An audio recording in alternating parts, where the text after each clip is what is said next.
ขอไข่อ๋อขอไข่มาเนอเจ้า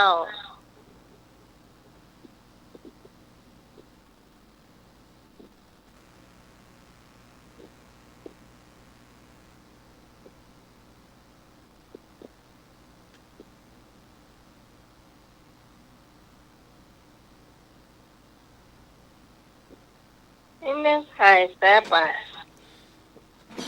หายไปหลาย2-3 ปีแล้วน่ะ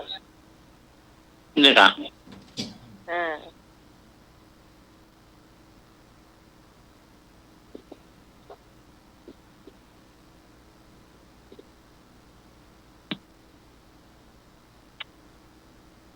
คนอื่นตอบขอไข่พระเจ้าอีกตอบกอไก่ตอบบทเดียวก็ละต่อเนาะ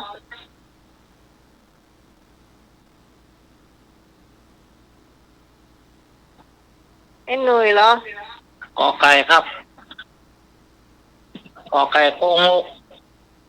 อืมเจ้าแม่สุพีชเหรอเจ้าข้อไหนเห็นแล้วข้อไหนครับ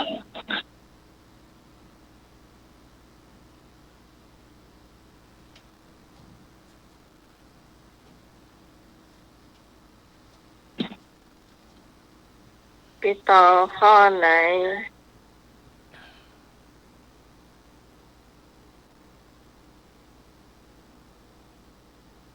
หมดหรือยังคอยได้ไปต่อเนาะเจ้าครับบทนมัสการ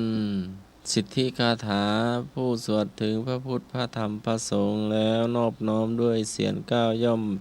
ประสบชัยชนะอันตรายทั้งปวงย่อมพินาศไป ตอบมีอยู่3 บท ข้อขอไข่เออขอไข่ บทแรกมีคำแปลอยู่ว่าพระพุทธเจ้าพระองค์ใดมีพระปัญญาจักขุขจัดมลทินคือโมหะแล้ว ได้เป็นพระพุทธเจ้าด้วยพระองค์เองเสด็จไปดีแล้วพ้นวิเศษแล้วทรงเปื้องชุมชนเป็นอันเวนยสัตว์จากบ่วงมารนำมาให้ถึงความเกษมข้าพระเจ้าขอนมัสการพระพุทธเจ้าผู้ประเสริฐพระองค์นั้นเป็นผู้เป็นที่พึ่งเป็นผู้นำของโลกด้วยเดชพระพุทธเจ้าพระองค์นั้นขอความสำเร็จชัยชนะจงมีแก่ท่านและสัพพะอันตรายจงพินาศไป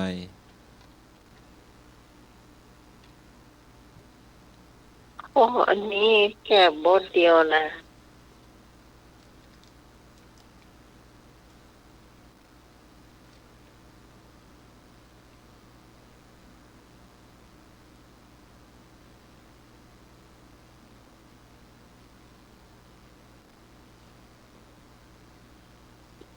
เจ้าข้อต่อไป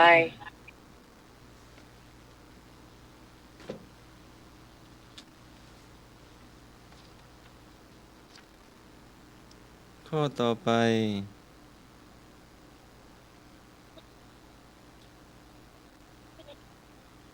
ถามว่าผู้หญิงผู้อยู่ในที่พิทักษ์รักษาของบิดามารดาตรงกับข้อใด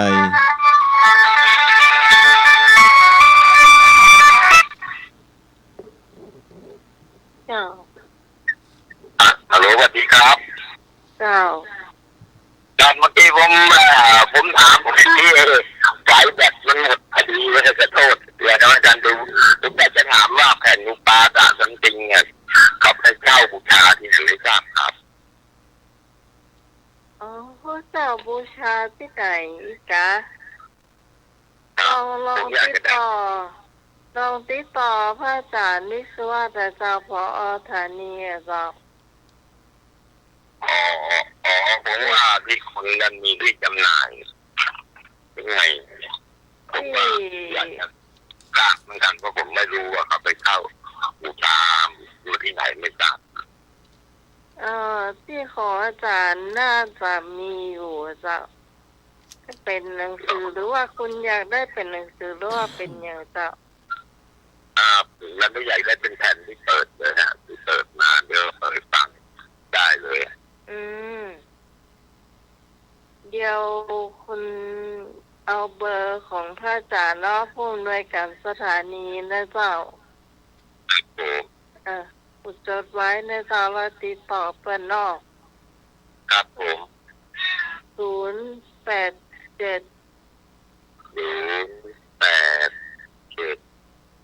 915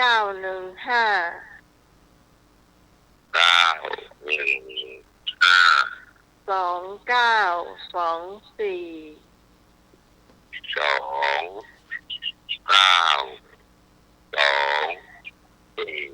คุณโทรมาจากไหนเจ้า อันนี้ผมโทรมาจากในจังหวัดเชียงใหม่เลยครับที่โน่ที่สันจายนะครับร้านสันจายกับร้านสันป้าลูกเนี่ยครับ เจ้าลองติดต่อผอ.ธานีเนาะว่าเป็นเปิดบ่อยนะเจ้าเนาะ ครับแล้วที่ผมว่าที่คุณมีจำหน่ายเป็นไง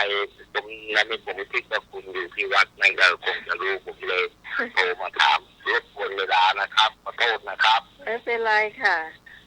ครับแต่อันนี้ผมจะลองควรเลิกที่พระอาจารย์นี่ใหม่นะครับค่ะ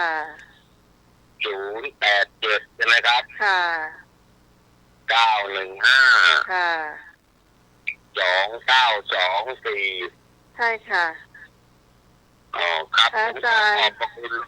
ครับผมขอบคุณพระอาจารย์วิศวัตนะคะผอ.สถานีนะคะ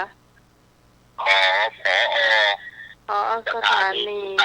อาจารย์วิศวัตนะคะกับสถานีวัดเขาหินใช่ไหมครับฝาหินค่ะฝาหินใช่ค่ะฝาหิน104.50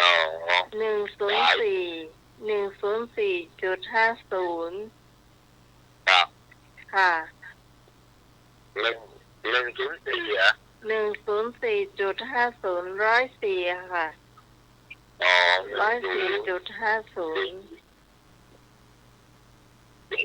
ถึงก็ผมก็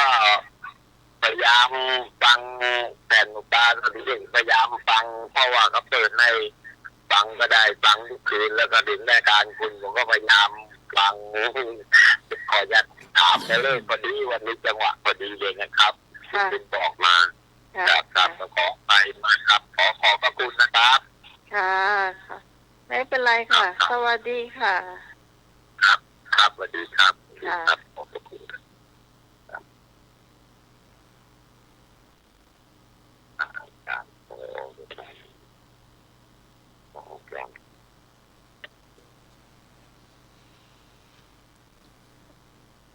วิชาเบญจศีลเบญจธรรมวินัย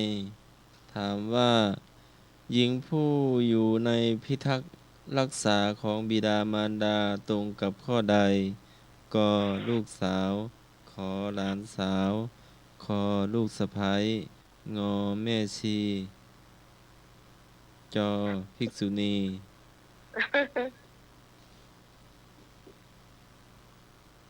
นี่ก็ง่ายกันนี่ฮะ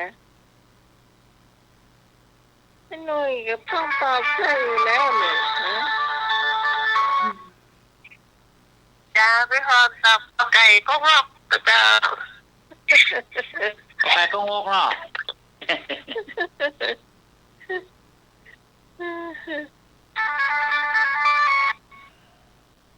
ครับ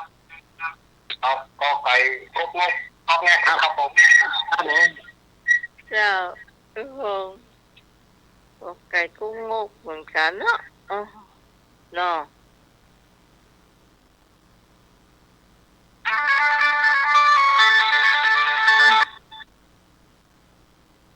ที่ก่อน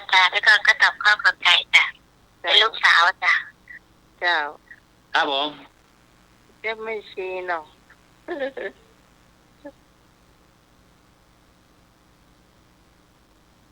ชีไว้ฟาวัด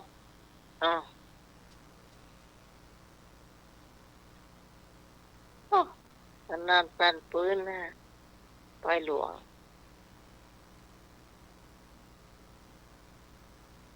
มาใส่ต่อไปมาเลยเจ้า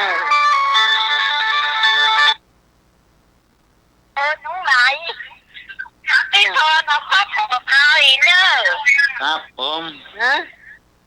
ขอไข่ ขอไข่ขอไข่หูก็คืออย่างนะขอไข่หูก็ว่าคืออย่าง ขออัน หูก็คืออย่าง ฮะ คืออย่างขอไข่ ไอ้ยังละหูเนอะ นั่น ขอไข่หลานสาว หลานสาว คอควายลูกสะใภ้งองูแม่ชี จอจานภิกษุณี พี่พรเจ้าขอไข่หลานสาวกะรักษาทรัพย์สมบัติบิดามารดาเจ้าหลานสาวอีแม่นว่า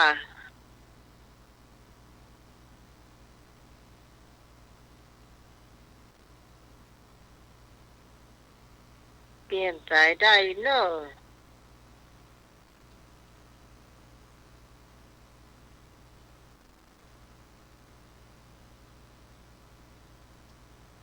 มีแถมกระเจ้า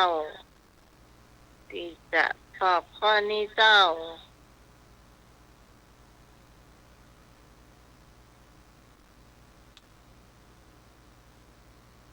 เนอะอย่าเตรียมกรรมเก่าไว้เนอะ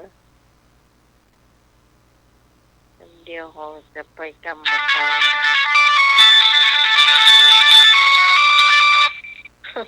เสือกโคตรว่า ไข่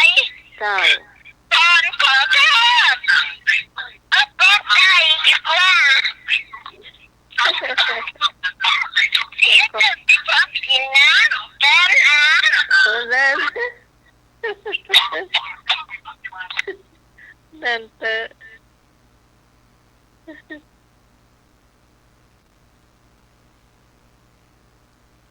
เอาก็ไก่เศร้า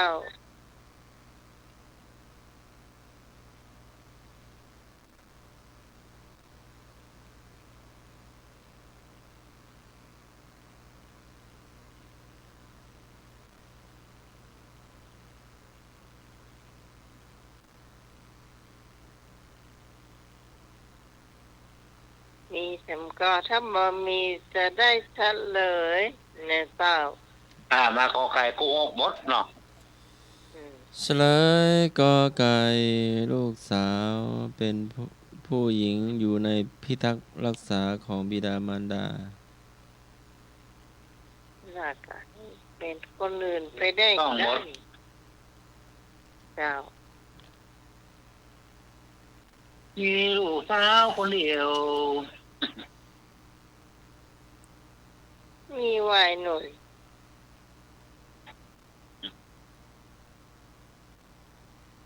มีลูกสะใภ้กาลูกสาวหมี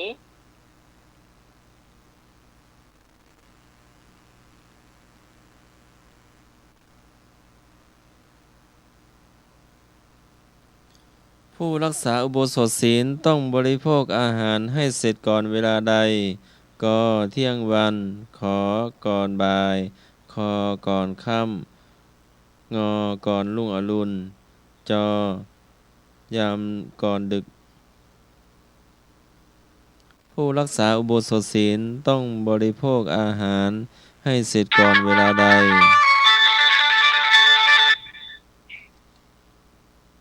พี่พรนะขอไข่ก่อนเที่ยงวันเจ้า ครับผม เจ้า กก่อนเที่ยงวัน ขก่อนบ่าย เอา ขก่อนค่ ก่อนเที่ยงวันกันนะครับ ำ งก่อนรุ่งอรุณ ครับผม จก่อนดึก ก่อนเที่ยงวัน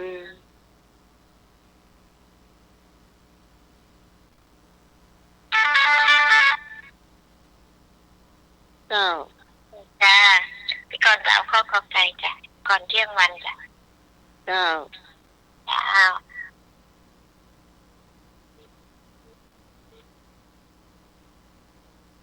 ก็หูกรรมเหมือนกันนะโทรศัพท์เอานี่โนเกียน้อยนี่นะเจ้า ขอ เจ้า ติดไม่เจอเอาข้าวกอไก่เนี่ยตอนเที่ยงเนี่ย ก่อนเที่ยงเนาะ เจ้า เจ้า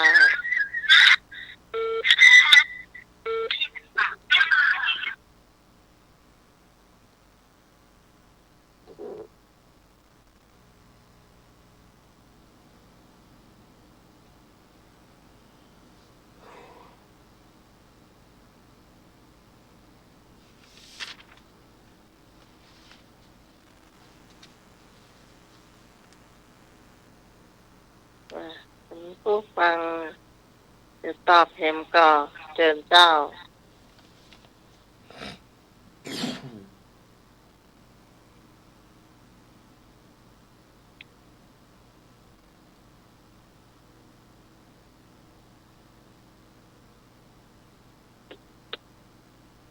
นี่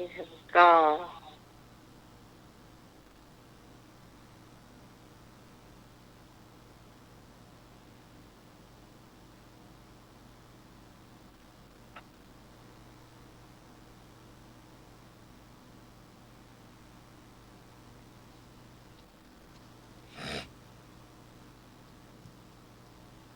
ฮัลโหล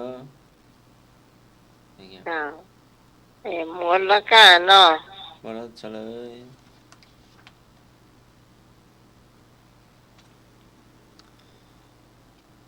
ผู้รักษาอุโบสถศีลต้องบริโภคอาหารให้เสร็จก่อนเวลาเที่ยงวันกอไก่นั่นหมาย ก็ ว่าจะ ไก่ถูกหมดเจ้า นั่นหมายว่าจะว่าอะไร ตอนเที่ยงเนาะ เจ้าตะกี้นั่นหมายว่าจะว่าอะไร เดี๋ยวดูเวลาได้อยู่เจ้ามีอยู่ เจ้า ได้อยู่บอกว่าให้ลงหน่วยเตรียมกรรมเก่าเอาไว้ วันนี้เป็นกรรมเก่า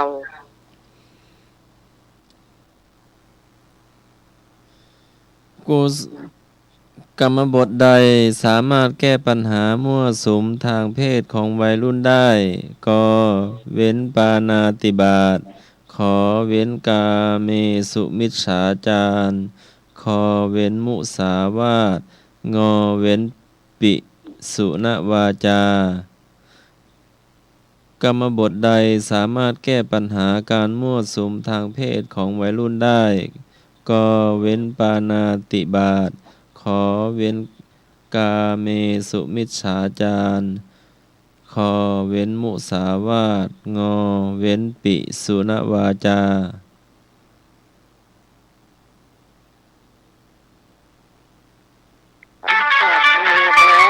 คำตอบมีอยู่แล้ แล้ว ว ก็ชอบขอไข่เจ้า กาเมสุมิจฉาเนาะ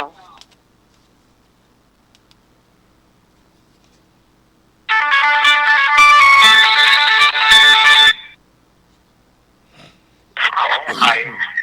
ทั้ง ไอ้ นี้ พง ครับผม เจ้าไอ้พงนี่มาดับตองตลอดเจ้า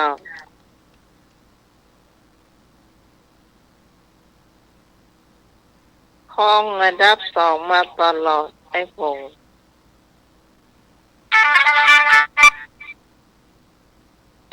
จ้าพี่กรณ์ค่ะเอาข้อขอไข่จ้ะ เจ้าก าเมสุมิชฌาจาราจา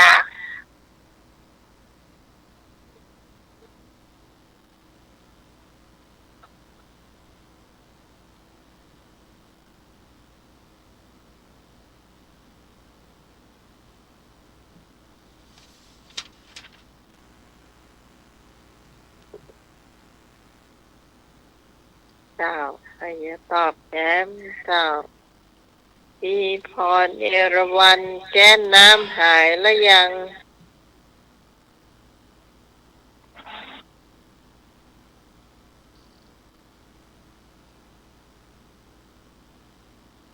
กินน้ำโดยบะแกนนี่นะอลอดเจ้า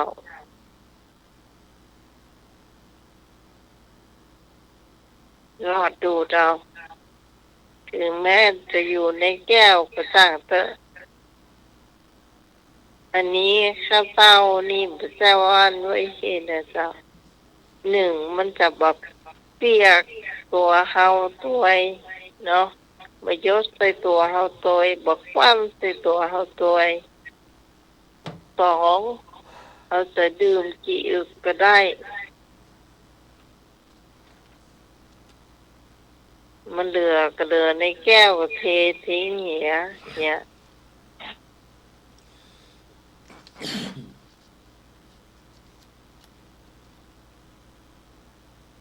ของข้าวเต้านี่จะมีหลอดดูดอยู่ถึงลุ่มถึงบนถึงแก้วกาแฟจะมีหลอดดูดถึงหลอดที่ดูดน้ำก็มีหลอดยาวอยู่เจ้า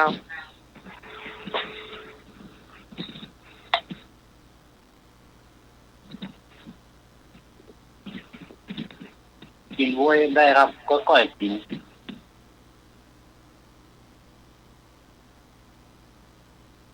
ก็ก้อยกิน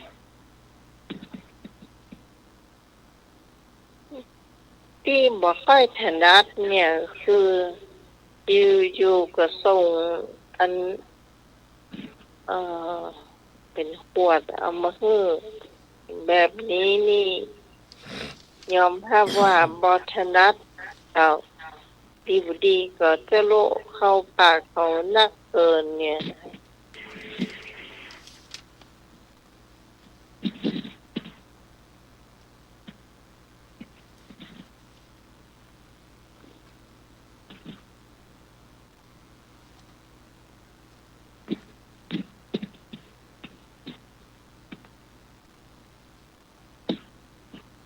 มีเข็มกอดที่จะตอบข้อนี้เจ้าถ้าตอบจะได้เฉลยเนาะครับ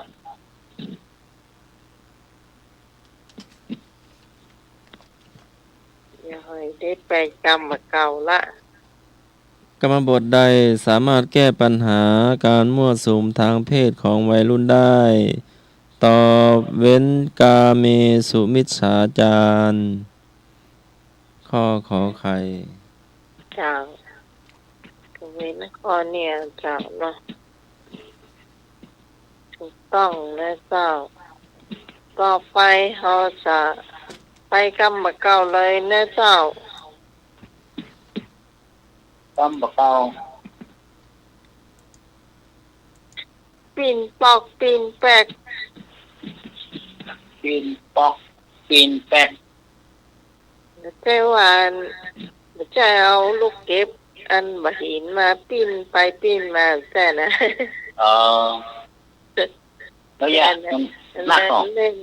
เล่นลูกเก็บใช่นะปีนปอกปีนแปกนี่อ๋อยากไปเยือนนี้ยากหรออยากไปเยือนนี้ง่ายกว่าหรอ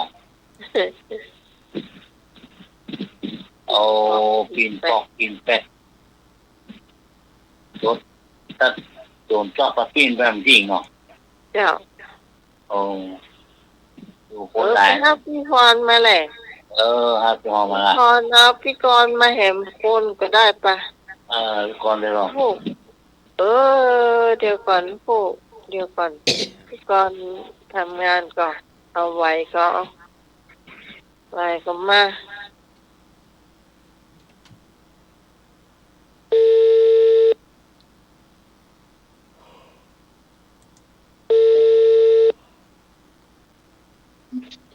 จ้าท่าน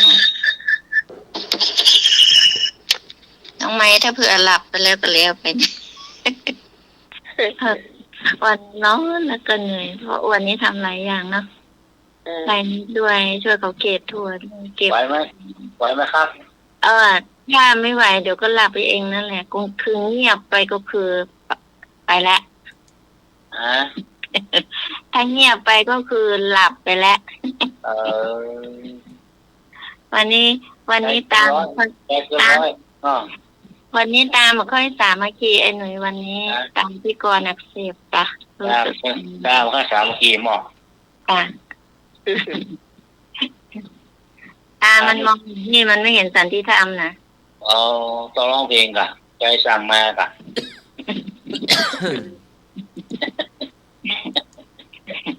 ค่ะอาจารย์สมาน ไอ้ เว ห ลา น่ ไป อย ครับ ไอ้หน่อยก็บอกพี่กรณ์กล่าวว่าใจสั่งมาไม่ได้มันต้องรอสายใจสั่งมาอีกจ้ะเนาะ เนาะ มันบอกไม่หมดเนี่ยน้องหมายมันเหมือนเพลงนั่นน่ะเปิ้นชื่อเพลงคนแบกรักไม่งั้นคนหาก็หาไม่เจอ อันนี้แบกรักนี่หว่าเราก็เลยหาไม่เจอเนาะ เข้ามาแบกลากนะเขา ที่ ต้อง ส มา มัย เอา ต้องไล่ตะโกนปูนปานาปูนเป็นมาน้องพี่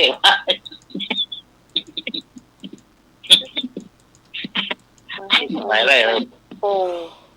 เปิ้น องค์เงินองค์ทองพวก เปิ้นมันไปทางดอนตากัน มาเขาจะ50,000เขาละ เอามาถึงมาต้อนรับอะไรประเดี๋ยวปานาปูนมาน้องพี่ทางมันมีคุยของมีเสียอย่างปิดประตูพัฒนาได้ก็ขอก็เตะละดู เอาจะตั้งไว้จ่ายค่ารถเปิ้นหรือยัง โอ้ยหรือความหลังฟังของเขา ตะคนรุ่นนี้กะอยากะหน่อยเปิ้นก็เล่าความหลังนะกะอาจารย์ไว้หน้าของพ่อกับโมเดลโลก ก็ไม่ใช่ว่าอะไรหรอไอ้หน่อยก็ว่าโอนไปแล้วก็อีแล้ว ยังไม่มี2กระทงเลยเนี่ยกล้วยก็ไม่ได้ทิ้งเปิดเลย กล้วยนี่ไม่เป็นไรหรอก อันว่าได้ไปก็ไปได้อยู่ ยืมตังต้นจ่ายไปก่อนมือหัว ยืมตังค์น้องใหม่จ่ายไปก่อนเนี่ยไงน้อง กระเป๋าถ้าตีโตออกยากเนี่ยเอาอ่ะ ทำไมติดกาวด้วยเหรอ มันหันนั่นแล้วหรอพี่กรณ์ก็หันเนาะกระเป๋าอ่ะ อ๋อหันแล้ว ที่ใส่เตียนนะกะ ก็ฝาก กระ ฝา เป๋าก ฝากอัน เออ ฝากของบุญไว้นั่นแล้วเหรอ น้องไหมหมานไม่ใช่กะ โอ้น้องก็บ่ตึงมาแตกเนอะเพราะว่าเฮาก็ตึงจะได้หอมบุญอยู่อ่ะ นั่นแหละหอมอันนั้นอันนี้เอาเนี่ยจ้ะ แล้วก็ตึงบ่าวไปแตกเพราะว่าหยังจะได้เอาไป ปอแบนแฟนทิ้ง ทำบุญอยู่ไปหน้า อาจารย์สมากไปรับน้องพรนะคะเดี๋ยวน้องพรจะรับก่อนนะคะ ปอแบนแฟนทิ้งมายัง ยัง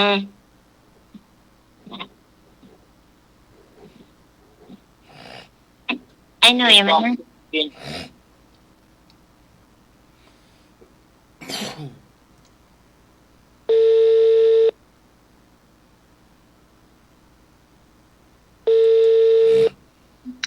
จ้า ออกอยู่น้องไหม ออกแล้ว จ้ะ ที่ถ้ามันไปห้าคนอื่นจะเบา อ๋อ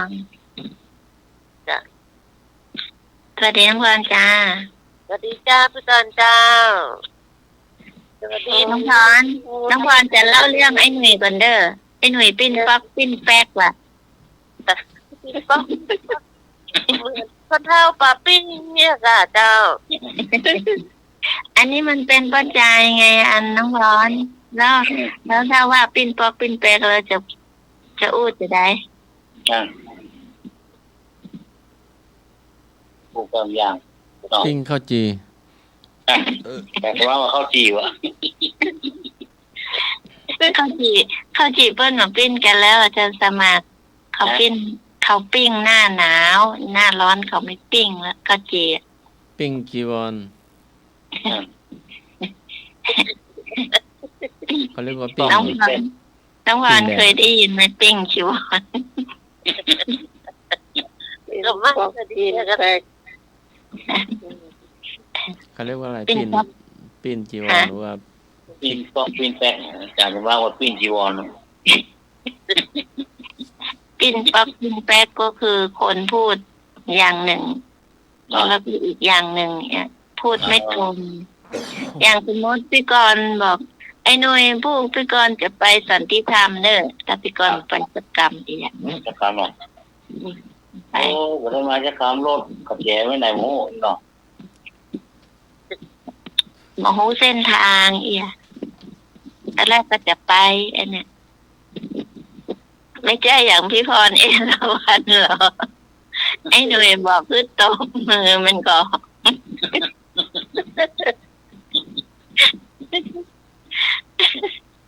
ได้ละต้องมีเอกลักษณ์อ่ะไอ้ที่หารโลดีอันนี้ อย่างพี่พรเนี่ยเปิ้นมีเอกลักษณ์ของเปิ้นเราเปิ้นเป็นคนสูงเนี่ยมันก็ ใช่ กระโปรงยาวเนี่ยมันก็บอกใส่ไรแล้วใส่ถึงขนาดเนอะใส่รองเท้าเรียบบิ๊บบิ๊บบิ๊บหรอเนี่ยเอกลักษณ์ของเปิ้นจะอ่านหรอถ้าเปิ้นมาใส่กระโปรงแบบนั้นนี่เปิ้นจะเป็นคนผอม พลังอ่ะเหมือนพลังเลยก็ เล่าขวัญหน่อยเนาะตอนเป็นสาวเป็นสาวรุ่นๆแค่ถึงนะ หรอ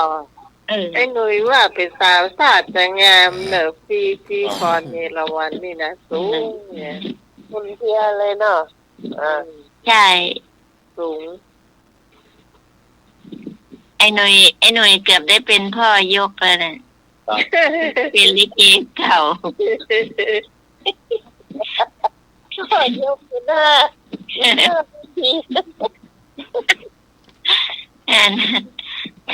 แต่ตอนนี้เพิ่งเลิกเนี่ยแล้วเลยมันได้เป็นพ่อยกตะกรรมแล้วไอ้หน่วย โอ้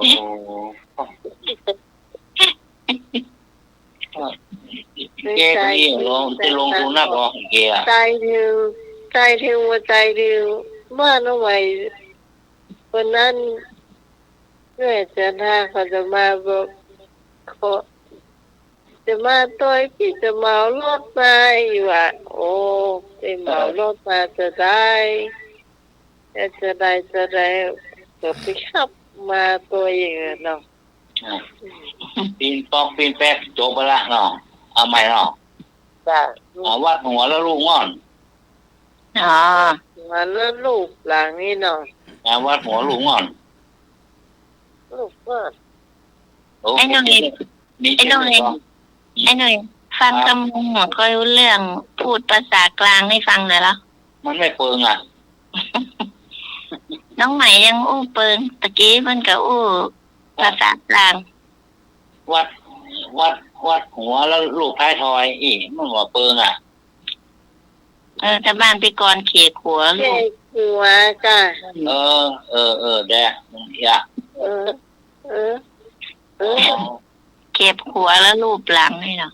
ลูกง่อน ถ้า ลูกท้ายทอย ถ้าพูดอีกอย่างตกหัวรูปหลังอีกอย่างไอ้หนุ่ย ครับ ตกจันแรงว่าโอ้กลัวเปิ้นโกรธเนาะ ครับ ใจเย็นเอามือรูปหลังเปิ้นว่าภาษาภาคกลางนะครับ ภาษาเชียงใหม่พูดให้ฟังหน่อย ครับวัดหัวลูกง่อน เพิ่นไปแจ้งว่าลูกก่อนแล้วฟังว่าต้องหัวแล้วลูกหลัง ใช่ แบบว่าด่าเปิ้นแล้วมันจะยิ้มใส่เปิ้นทีหลังอ่ะ หัวก็โคตรแล้วกัน จ้าว่าเปิ้นโกรธ ก็ตักแกงฟักตักนั่นตักนี่ปีบ้านเนาะยิ้มบวกอ่ะเนาะ เดี๋ยวอันนี้มันมีแผนนะรวมตัวมาได้แกงมาฟักตัวอย่ามาเดือดร้อนตะคนอื่นเพิ่นได้เดือดร้อนนะคะตะ มันอยู่ดีว่าดีมันแค่โดนแม่น้องด่า ไอ้หน่อย ครับ แม่ฟังอยู่เด้อ ครับเอาที่ว่าพูดร้องแกยังไม่แบบ โอ้ฟังสนุกจะฟังเนาะ แต่ว่าคนที่ได้ตัวเก่ามันใช่หากิน ก็โจงกันเลยก่อน ที่ โอ้ กิน ไม่ น้ ทำหรอกไม่ทำเลยเนาะ ำที่กินน้ำเต้าหู้กินปลาต้องโกะตั้งหลายตัวเพื่อนยังบอกว่า อ่า เพื่อนกินตัวเดียวไม่ได้ ยายกินโหว่าลุงดุยกินแข่งตัดได้เพื่อเลยเพื่อตัดเพื่อโอ้แม่จบเก่งนักขนาดเลยคนจะปั้นใจเก่งเนาะ โอ้ลำกะก็ไปลำเนาะ ลุงดุยหิวว่าลำเลยเนี่ยยังไม่ได้กิน ก่อนนะพี่ก่อนว่าหรอ ทีนี้ยายกินเป็นลำก่อน ครับ ไปเลยหน่อย ตามคือแล้วหมดเลย พี่การแถมตั้งเจอลาบประกำเนาะ เอ๊ะต้องไหมคุยให้หน่อยน้ำลายหยด3 หยด ผมเอาแล้วไปจับว่า เดี๋ยวเอาหลานแม่จันทามาได้ บอกให้ไอ้น้องมันคุยให้หน่อยดูเลย ไม่ชอบหรอกยืดต้องมาเหมือนบ่อย ไอ้หน่อยห้องไงก่อนไอ้แดงเอ้ยโอ้โหแล้วห้องพ่อน้องใหม่ว่าไอ้แดงพ่อก็หันมาบอกไอ้หนุ่ยอย่างมาห้องไอ้ โอ้เปิดนะจ๊ะมาข้อน้ำหมดอ่ะ ต้องไปดูมวยด้วยกันเนี่ยนะนั่น เนี่ยจะงานทั้งห้องดังเนี่ยเด้งว่ะ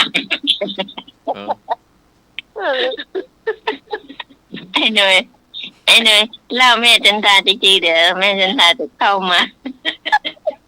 วันนั้นขนาดนั้น มันได้จะบันใส่นั่งกินมันเข้า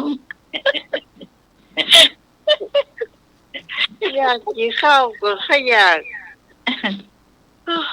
รอจะประกาศเฮปีเฮปังไม่ได้ก็แรด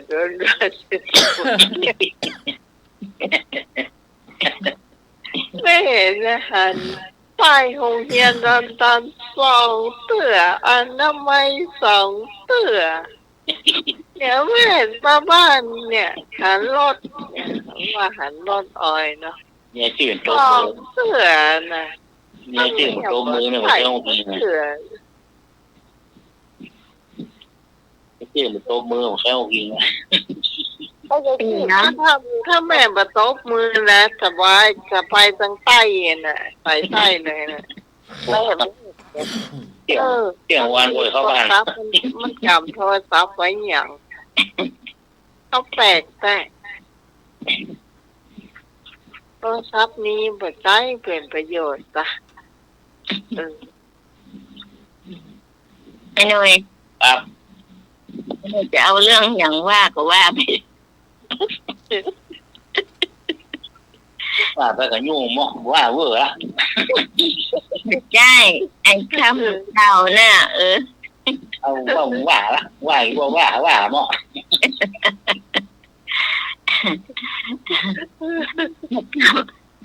อาคำมากล่าวนั้น นักของเขาลูกกับพระว่า ก็ ว่า อยู่ ว่า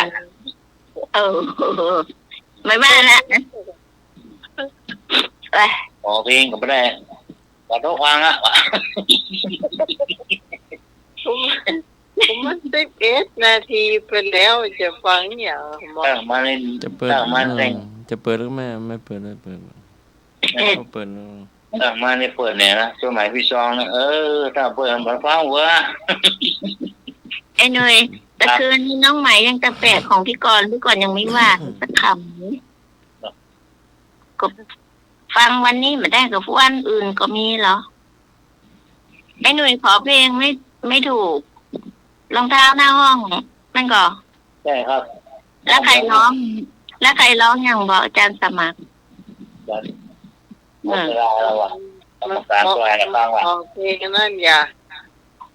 เกลียดห้องเบอร์ 5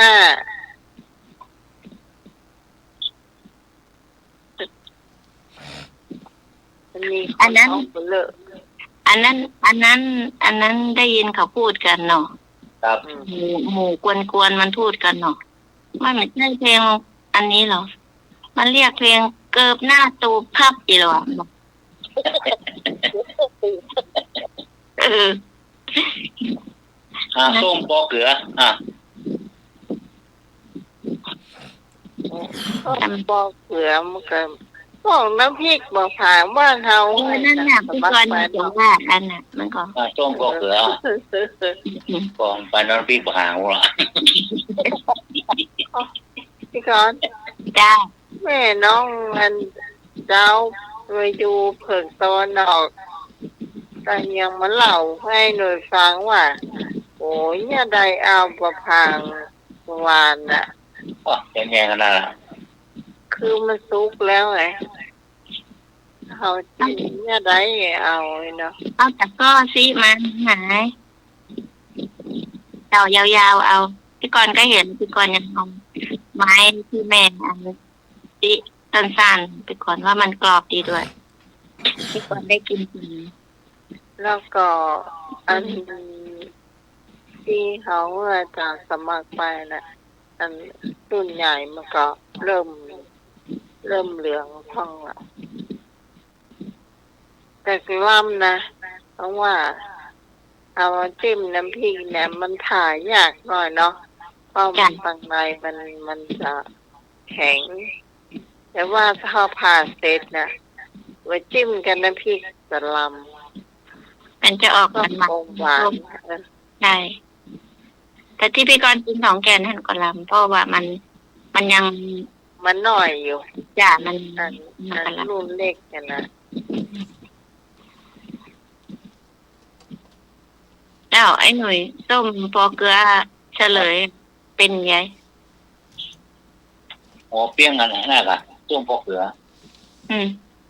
ก็กัน ปอกันน่ะกันเนาะไหนว่าไงอะเนาะ ก็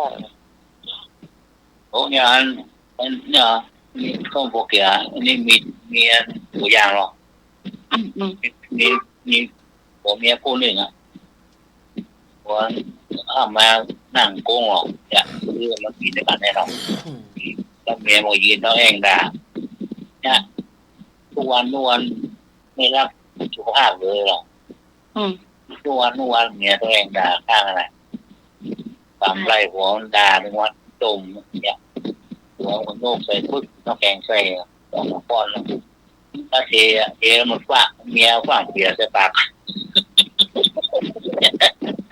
อย่าได้ดิ หัวเทฝากทุกคนเข้าเมียฝากเปียยกปึ๊ก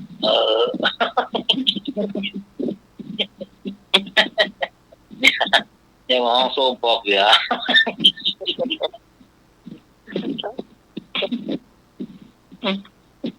เราเองด่าเป็นด่าอะไรเนี่ยมีเท่าไหร่ลงนี่หมดทุกวันไม่รักตัวกลัวตายสุขภาพไม่ดีไม่กลัวเหรอตัวผมตั้งจริงจริงโอ้เดี๋ยวต้องโดนกลัวเดี๋ยวโยกแค่ปาก และนั่นรักสุขภาพก็ ส้มปองเกลือนั่นแหละโยกบึกไม่ได้เอาที่นะอายุไอ้หน่วยเนอะ มันร้องใหม่วันนี้นะวันนี้มันร้องจะหนังใหม่อันก็เปิดพัดลม16 นิ้วก็มาได้โดนแบบเต็มแค่เสียงไปบ้านน้องไหนมันอยู่ใกล้นะมันเย็นบ้านไอ้หนุ่ยมันอยู่อันกลางแดดเนี่ยครับบ้านอยู่ริมน้ำริมนู่นกันนะริมน้ำเหมือนนะริมน้ำดูดีกว่าน้ำเหมืองหลายบ้านเนาะน้ำหลายบ้านน้ำเย็นต้องบอกเขาโจกละเขาจะว่ายายจะ ใจพี่ก่อนว่ะเอาถุงผ้าเอามาจ่งวางบนที่นอนเท่ากำอยู่แล้วแกทำโมโหตีแกทำน้อยอ่ะ ไม่รู้ค่ะก็น้องใหม่ว่าห้องเปิดอยู่ห้องไม่ใช่เปิดเลยถามน้องอ้อยห้องน้องใหม่อยู่ตรงไหน ตรงนั้นนะพี่เปิดเข้าไปเลยล่ะอันไปเห็นกล้วยไข่น้อยๆนะว่าจะเป็นคืนที่แก่นก็เอ็นดู เดี๋ยวเจ้าของจะไม่ได้กิน พี่ก้อนโยกมาสู่นั่นหรอกเว้ย แล้วเจ้าของไม่ได้อนุญาตเจ้าของไม่ได้บอกเหรอพี่กรณ์กล้วยไข่นี้นั่นเนื้อเอาออกมาให้กำอีกก็ไม่ได้ว่าเขาเห็นที่เงียบ แกไม่ซื้อน้องยังไม่ได้กินเลย มันอยู่เต็มหวีอยู่ไอ้หน่ย แม่นเต็มวีเลย มันอยู่เต็มหวีอยู่ หน่วยไฟฟ้าจะการน้ำเมียเลยเกิงหวาเลย แล้วแม่จะทาพวกทหารเหรอเจ้าของห้องก็อนุญาตตั้งเดียวแล้วก็ญาติเต้ๆล่ะ ไอ้หน่ยไอ้หน่ย โดนทานนี่เซ็ตไปเกิงหวีว่ะมันจะกินแรงแกนนะ เห็นไอ้หน่ยกินของลำนี่มัน เนี่ยทำอะไรให้กินนะมันกินจนหมดจนเกลี้ยงเนี่ยดีนะพูดถึงนะนั่นมันนะน่าลองเอาวันเดียววันนี้ออยแปลงอย่างขนมกล้วย กำลังใจเนาะ ขนมกล้วยปีก่อน จ้ะ มาคราวหน้าอาจจะได้กินขนมกล้วยแล้วก็รวยด้วยมะพร้าวอ่อน อ๋อน่าดีเลยพูดถึงกล้วยไอ้หน่วยกล้วยหน่วยสุกหมดหรือยัง ครับสุกแล้วครับหวีแรกหมดแล้วครับ ฮะ หวีแรกหมดแล้วครับหวีที่สองกำลังได้3 แก่น อย่างมาคิโลขนาดนั้นหมดไปแล้วเขาไม่ได้ หมดละ เมินเตี้ยหรอกบ้างเตี้ยกัน 3 แกน เขาไม่ได้ ผมอายพูดนะเอากล้วยพวกก็รอหายใจ อาจารย์สมัครเดี๋ยวจะหลับแล้วพูดอะไรบ้างค่ะ กำมาเก่าจบไปละเตี้ยอาจารย์สมัครเตี้ยครับผม งานบุญ ขอเชิญร่วม ขอเรียนเชิญท่านผู้มีเกียรติผู้มีจิตศรัทธาร่วมเป็นเจ้าภาพทอดผ้าป่าสามัคคีวัตถุประสงค์เพื่อจัดสร้างลานธรรมหน้าพระอุโบสถวัดฝายหินและห้องเก็บคัมภีร์ทอดณวัดฝายหินตำบลสุเทพอำเภอเมืองจังหวัดเชียงใหม่ในวันที่5 พฤษภาคม 2568 เนาะ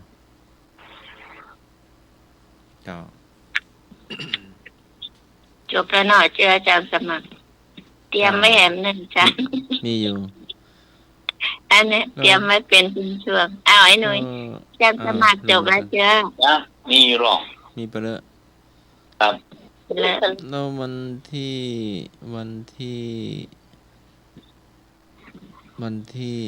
ลืมแล้ว วันที่9ก็จะประชุมคณะกรรมการวัดท่าสอเนาะทางบ้านทางวัดทางโรงเรียนทางเทศบาลตำบลสุเทพทางมหาวิทยาลัยเนาะก็จะประชุมกันช่วงเจ้าเนาะวันที่11วันนี้ก็ประชุมคณะกรรมการวัดเนาะแล้ววันที่19ก็วันบิ๊กคินนิ่งเนาะบิ๊กคินนิ่งเพียววัดเพียววาเนาะแหมพูดเป็นตัวตานี่ไม่เข้าใจเลยนะเที่ยววัดเข้าใจแล้วค่ะแล้วก็ตอนบ่ายโมงก็มีสุมาคารวะพระมหาเถระดำหัวพระมหาเถระนุเถระณวัดพระสิงห์เนาะเวลาบ่ายโมงแล้ววันที่20ก็มีหมู่บ้านวัดฝายหินบ้านเหนือบ้านใต้ก็มีแข่งกีฬาเนาะครับก็พี่นานเดียว เดือนไหน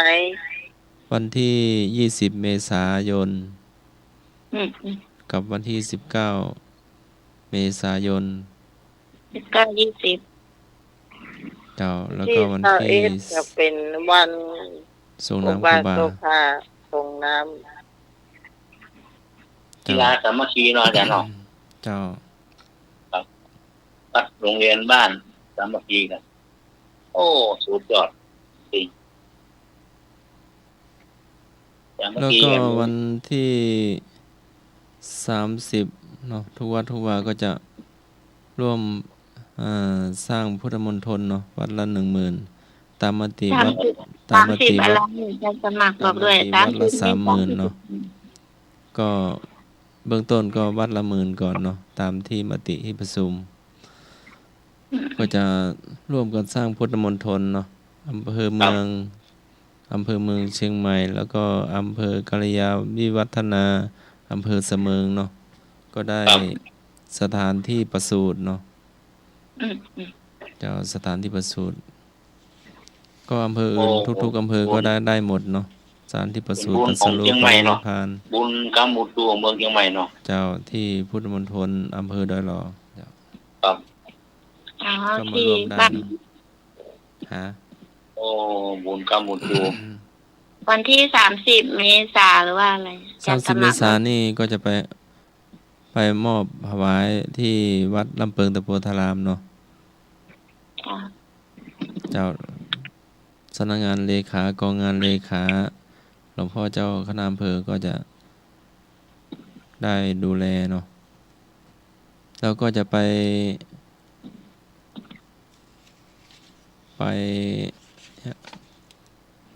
วางศิลาฤกษ์ในวันที่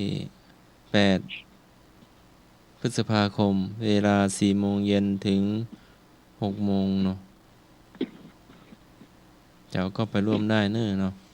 ก็เป็นของทุกคนเนาะพุทธมณฑลเจ้า ครับ สถานที่ประสูติตรัสรู้ปรินิพพานถ้ำอะไรก็ทุกอำเภอก็เป็นรูปเป็นร่างบางอำเภอก็สำเร็จไปแล้วก็มีเนาะ ครับ เจ้า จบ ก็เอาเท่าที่จำได้เนาะ ครับ ให้หน่วยเล่าเชี่ย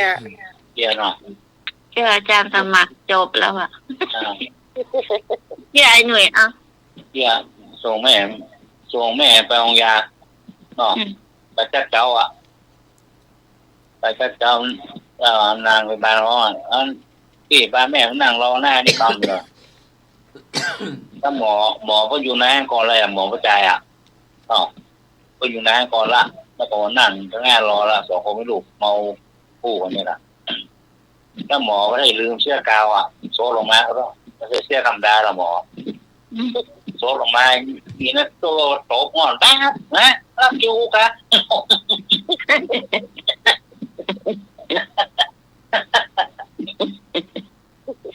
หมอเอามาโซ่โลเสียขอโตก่อนหมอ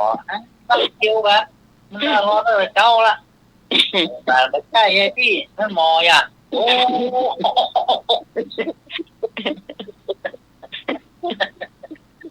อันนี้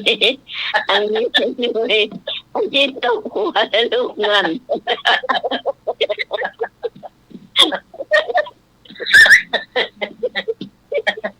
ก็แบบ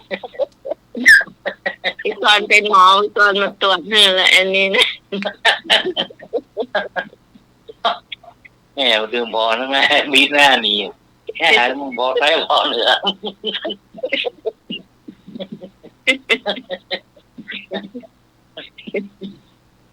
พยาบาลประจานว่าตายของหมอบอกแล้วตาบ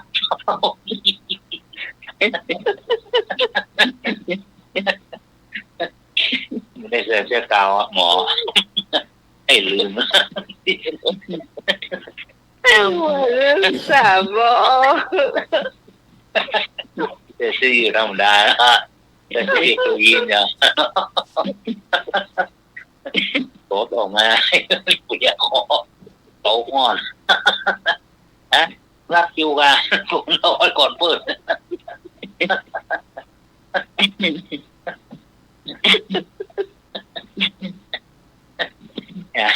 แม่เจ็บก็เจ็บว่าปีหน้าเขาจอก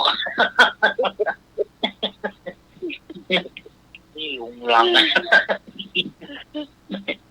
ไปบ้านแล้วไปบ้านเดี๋ยวนะเอาเงินกระดาษโป๊กแน่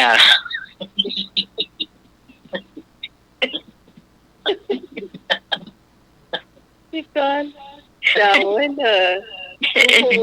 เนี่ยพี่กรณ์ไปตรวจนะ เอาดีๆเอาดีๆ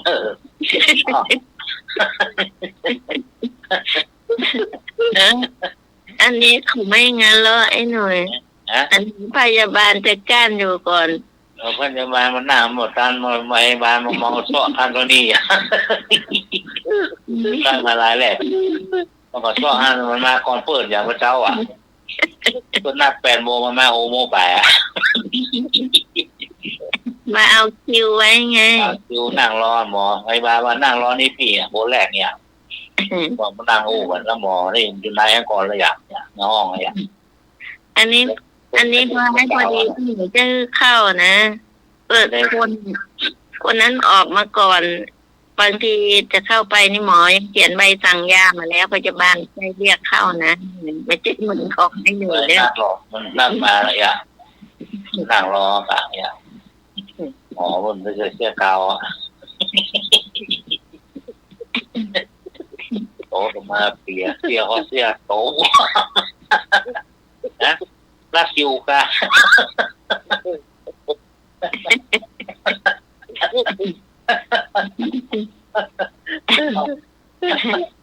ไม่ฟังเลี้ยวผูกฟังไม่เราฟังเนี่ย ไอ้หน่อยของพี่กรณ์แควนน้อยเราของพี่กรณ์ โอ้ด่าไร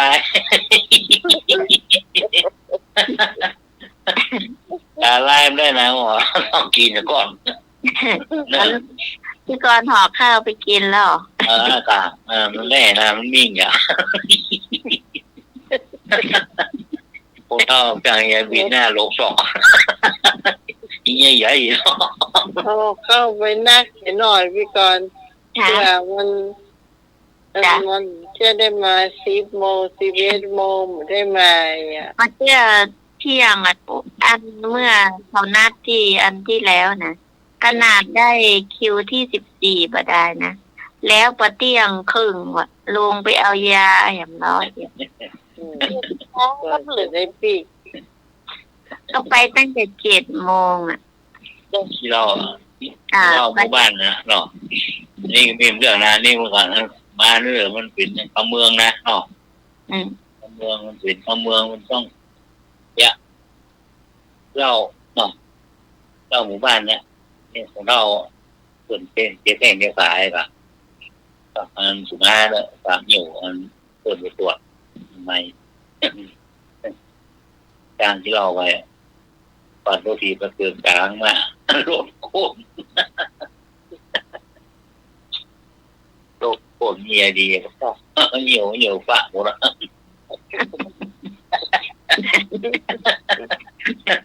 โอ้เท่าว่าใจเนาะ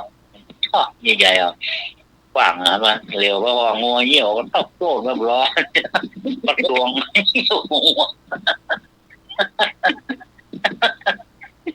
ที่เราออกเหี่ยวก็เป็นป้าโมนอย่างใหญ่นะฮะงัวเหี่ยวต้องฝังแล้วเป็นดวงเหี่ยวหมอเราเรื่องอาทิตย์เนี่ยเอาเปล่ามาละเพราะว่าพ่อเพราะว่าของไข้นี่มาเลยต้องเยี่ยมของอ่านนี่เนาะ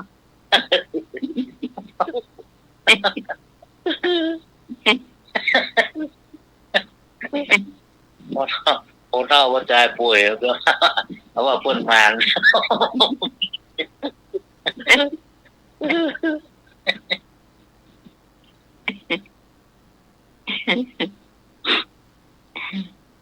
มาเลยป้าใจเอาถามไปถามแล้วพวกมานี่ได้เดี๋ยวป้าใจ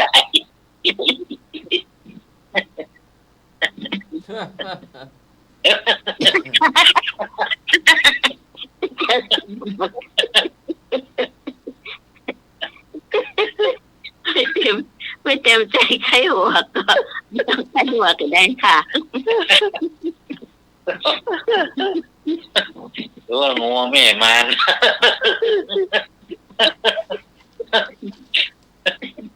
งูแม่มันอยู่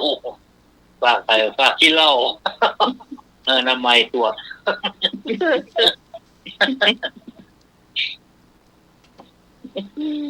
ว่าคนมันนี่หรอ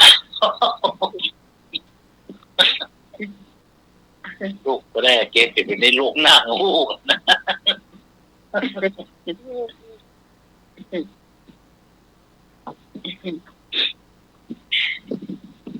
มาเด้อ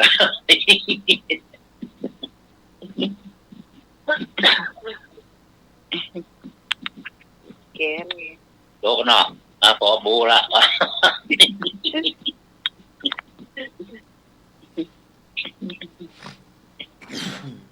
ได้แล้วก็ได้ละครับ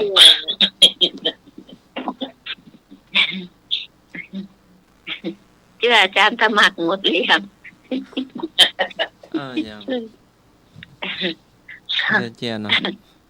อันนี้ก็เป็นงานเนาะที่วัดลำเบิงตะโพธารามก็ทำบุญอุทิศทำบุญให้วัดให้วาเนาะทำบุญให้ผู้มีอุปการะคุณเนาะผู้ได้สร้างวัดสร้างวาเป็นพระมหาเถรานุเถระเป็นเจ้าบ้านเจ้าเมืองก็ดีเป็นผู้มีพระคุณที่ล่วงลับดับขันไปเนาะ ครับ สาธุเนาะวันนี้ก็ประสงค์หลวงพ่อ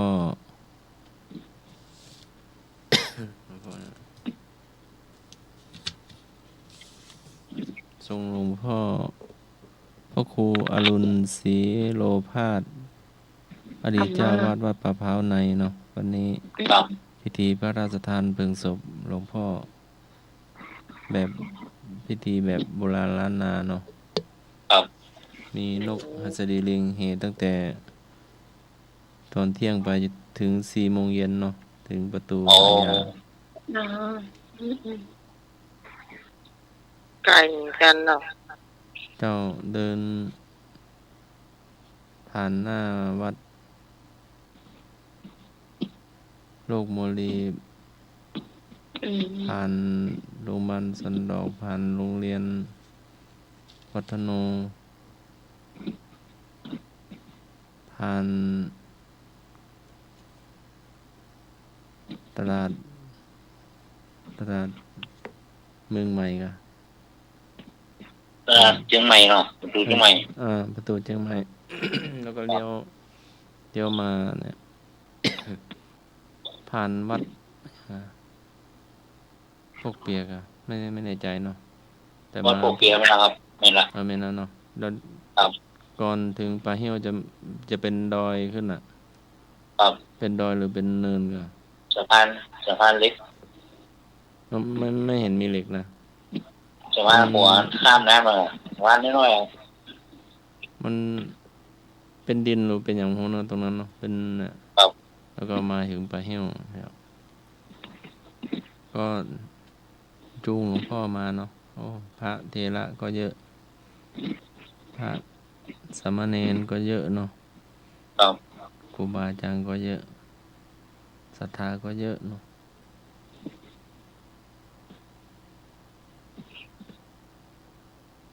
ก็อ้อมไกลเนาะก็อ้อมแวดเวียงเนาะเจ้าแวดเวียงเลยที่จริงนกขัตดีลิงนั่นตัวกัดใหญ่นะอาจารย์สมัครตามมายังเป็นไปมากมาเต็มถนนก็ค่ะก็เต็มพอดีเขาก็ปิดถนนนะเห็นตำรวจก็มาโบกไม้โบกมือให้จอดให้รอให้ไปเส้นอื่นนะคะอำนวยความสะดวกให้เนาะค่ะ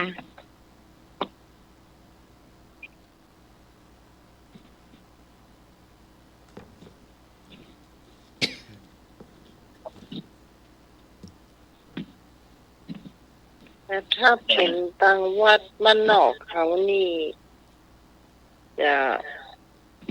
คุณจะทำตีข้างๆวัดนะครับ ในเมืองที่มันมีครับ ในเวียงกีดอ่ะ ครับ แค่วัดน้อยเดียวจะ ต้องไปประชาว่าหัวยาวกว้าง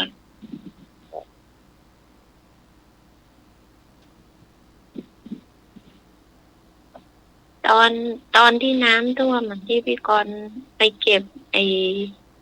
ที่ซากที่น้ำท่วมอะผมก็เอาไปทิ้งที่นั่นแหละอันไอ้หนุ่ย ครับ ไปทิ้งที่นั่นแล้วอันเมนเป็นงามนะโอ้โหขยะมาทิ้งไว้เต็มไปหมด แม่น แล้วก็อีกวันหนึ่งเนาะอีกวันนู้นเอาไปทิ้งที่ตรงข้างสถานีรถไฟ ครับ ที่ว่างๆนะเพราะที่นั่นมันเต็มอ่ะมันไม่มีที่ทิ้งไปมันก็ต้องคอยกันนะไม่ใช่ไปทิ้งได้เลยนะคนไปก็ทิ้งก่อนต้องคอยคนที่เข้าไปก่อนออกมาก่อนนะแล้วถนนมันเป็นน้ำท่วมเนาะมันก็มีแต่ขี้โคลนขี้เปื้อนเละไปหมดเลย ครับ อ่า น้ำมันแดงอ่ะเนาะ ก็ไปกันก่อนไป2 วันไปช่วยเขาเก็บนั่นน่ะวันนั้นไปที่นั่นนั่นแหละ แล้วก็ทีนี้มันเต็มเนาะเพิ่นก็เอาไปทิ้งที่คนที่ว่างที่ทางเข้าจะถึงรถไฟ ครับ แล้วก็คนที่สงสัยจะคนที่เป็นคนประมูลหรืออะไรไม่รู้นะเขาก็เอารถ10 ล้อมาใส่ไป แล้วก็มีรถโคใหญ่ๆนั้นตักรถ10 ล้อไป พวกเวรนะเนาะ จ้า พวกเวรกันนะ มาไว้ อันรวมไปเนี่ยจ้าบ้านพันเนี่ยโอ้ยิงก็มาไหวโอ้ย ฉันมีหมายที่ ทั่วทุกกี่นาทีตายกันเป็นพันคนเลย ฟังค่ะเมื่อไหร่นี่2 วันกว่าคนแล้ว ครับทั่วกี่นาทีนะ2 นาที2-3 นาที 2 นาทีได้แหละไอ้หนุ่ม ครับประมาณนี้เนาะ อยู่จ้า หลายพันคนอ่ะ แรงมากนะก็ ตึ้งหลังอ่ะโอ้ยุบมาหมดอ่ะโอ้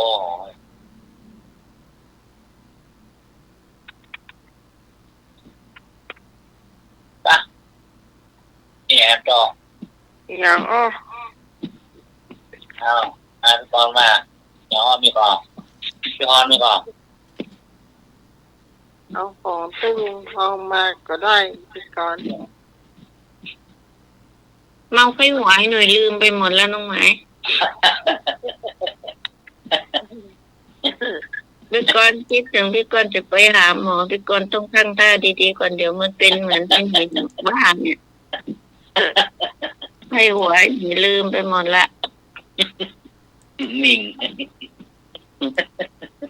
ไป2-3 มาปั๊บก็ปั๊บอ่ะ น้องพรว่ามันน้องพรว่า ใครได้รับจดหมายจดหมายติดแทนเลยน่ะ อ๋อน้องใหม่นะคะไอ้พงษ์ส่งมาค่ะไอ้พงษ์พาดไปหาไอ้พงษ์ตั้งในบัดใจว่ะเป็นยาหอมไม่ยาไอ้หนุ่ยเลยได้ยาหอมนั่นว่ะ ไอ้พงษ์ส่งมาใหม่เนอะ ก็หมายพี่ซองนะ จนไหนจองอ่ะ คนรักก็ชื่ออย่างคนห้ามชื่ออย่างว่าจาก อย่างนะนึกไม่ออก คนห้าชื่อบอกเขียน ใกล้ นะ คนห้ามก็ชื่อที่แทนดีใจกับที่แทนนะคะ น้องเจ้าของนี่ก็ก็ชื่อนี่ก็บอกเขียนนะใช่ เพื่อนจะเอารางวัลเพื่อนจะเอารางวัลที่ 1 ที่ 2มาเพื่อปัดไปรอ ไอ้ชื่อไอ้แสนเนี่ยนี่น้องพรบอกไอ้ชื่อไอ้แสนว่ะไม่ได้เป็นไอ้พงสักคำอ่ะพี่เพิ่งฟังคนไทยรู้หลับไปแล้วก้ายังมารับกับแจมก็มาก็ได้นะจ๊ะ รถเกียงกับปัจจัยชื่ออย่างคือสิเหรออ๋อไม่แม่ตั้งเมื่อละลืมเมื่อละชื่อเก่าที่เดิมชื่ออย่างชื่อน้องหิ้ว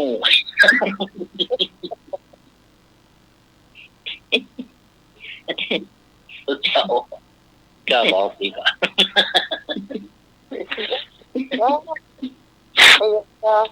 ให้สุริยารังสีนะหายเซ็ตไปเซ็ตมือน่ะ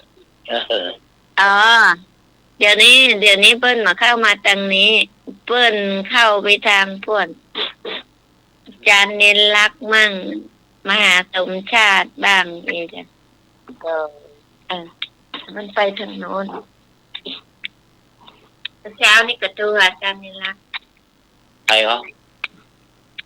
คุณสุริยารังสีนะ อ๋อผมได้ยินเสียงอะไรติดเราเนี่ย อ๋อเปิ้ลมาโทรมาได้ นะลืมแล้วกัน ต้องถามเจ้าสมัครวันนี้ไปสืบชะตา ไอ้แล้วกายน้องกันตายังมาใจด ไป ไปไหมคะ ไม่ได้ไปดู อ๋อ เด็กที่จะบวช อ๋อ แล้ว เจ้าส ก็ มัคร ไปวัดป่าเผาใน อ๋อ ก็เลยไม่ได้เจออ้ายแฟนมันธุ์แท้ อ๋อ ลืมหามเนนไปเนาะหามเนนกับหลวงพี่วิทยาท่านไปสวดทุกวันอาทิตย์อะ แกคงจะไปอยู่แต่แกตอนนี้แกตั้งหน้าตั้งตาสืบชะตาจะเอารางวัลที่ 1มั้ง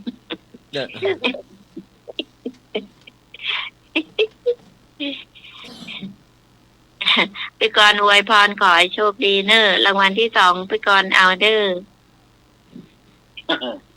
ำ วันที่ 1เอาไปเตอร์พี่กรณ์มาเอาไหน อันมีญาติเยอะนะ จ้ะพี่พานมีญาติเยอะ ยกรางวัลที่ 2 ที่ 1 ที่ 2 ที่ 3เนาะ เจ้า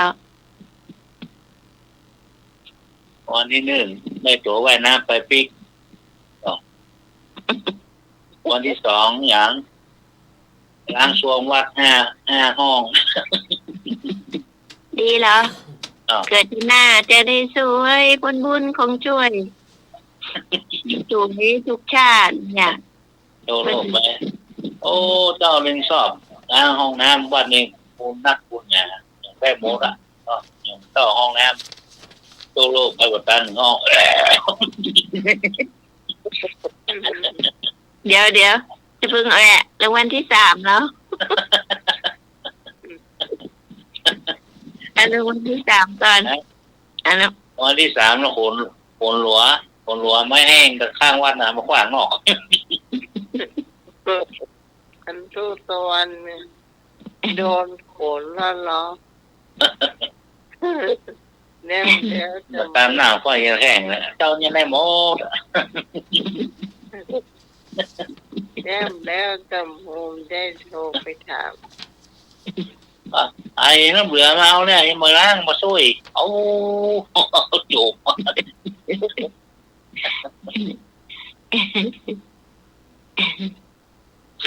ะเดี๋ยวเล่าถึงเพื่อนให้ฟังเนาะ ครับ อันเขาจ้างเขาให้ไปเป็นแม่บ้าน อันในเนี้ยอันใกล้ๆที่พี่กรณ์ทำงานเนี่ยเนาะ ครับ อันนี้เป็นจ้างเป็นวันเนาะเพราะว่ามีบ้านวันนั้นแม่บ้านมามาเป็นจ้างเป็นวันเป็นถึง500คนเนาะแต่ทีนี้เอาก็ไปเนาะ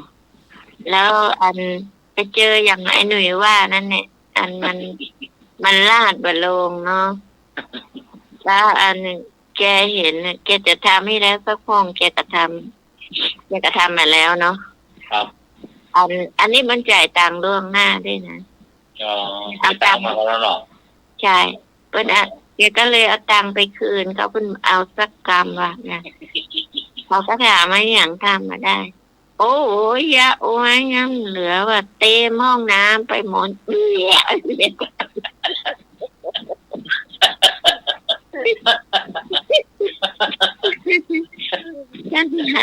ขนาดจ่ายเงินสดและให้แล้วนะยังเอาไปคืนมาตามมาได้สักห้องเดียวอะ ตัวว่านะเขากระดาษเจ็บกระดาษม้วนละจุ่งเลยนะ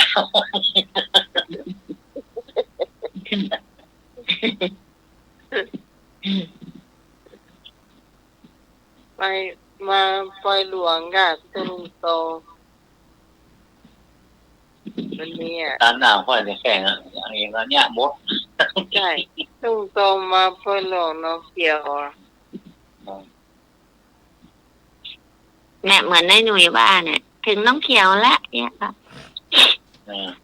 ตัวลูกเลยไปว่าน้องเขียว ป้ายเราบอกเลี้ยวขวาเอาละหมูกิงละ ตัวลุงโตเลยไปวัดหนองเขียวว่ามันไกลหรือเปล่าเนาะ ก็ถึงง่ายกะลงให้มันออก เจ้าบ้า ขึ้ น น เดิ ตัว มมันอยู่น้องเกียวอ่ะ นั่น พ่อนะ ไปกะ พ่อมันเป็นพ่อน้อย โอ้สบายอ่ะ เป็นผู้หนานประการ เขาเดิมไม่ยี่ห้ามีแฟนนะครับ อ้าว เป็นพ่อน้อยไม่ได้เป็นพ่อนานไอ้หนุ่ยนี่เป็นอย่างนะพ่อหลวง ถ้าจะมาตั้งปิดตำนานลูกก็ อ๋อ มาว่าตอนนี้เจ้าคนถามเป็นกำนันมากี่ปีประเดี๋ยวนี้ อาจารย์สมัครให้ตั้งให้แบบกี่ปีแล้วล่ะต้องถามสมัคร 9 ปีแล้ว 5 ปีแล้วไอ้หนุ่ยจำไว้เนอะกี่ปี กี่ปี 9 ปีอะอาจารย์สมัครว่าถ้าจะ เดี๋ยวนี้เขาจัดรายการในปี11แล้วนะ มาตั้งมาลุนค่ะ ผ่านไป เวลาที่ช่วยหาย แล้ว แค่ นานหมด ฮะไอ้หนุ่ย หน้าห้องพ่อนานหมดว่ะปูนมันทำไมมันหมี ไอ้หนุ่ยใช่หนุ่ยชุดสีกากีนยืดเปิ้งขนาด อ๋อนี่พวกแหละที่เรามันเหมือนไอ้ส่วนอ่ะ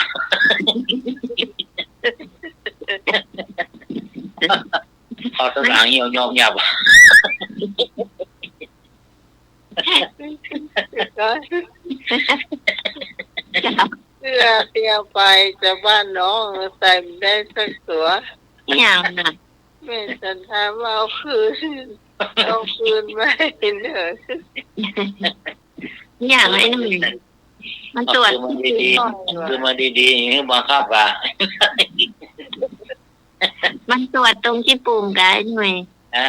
มันตรวจขี้ปุ่ม มันแค่งูเท้าหรอเตียวว่ามันลุ่ง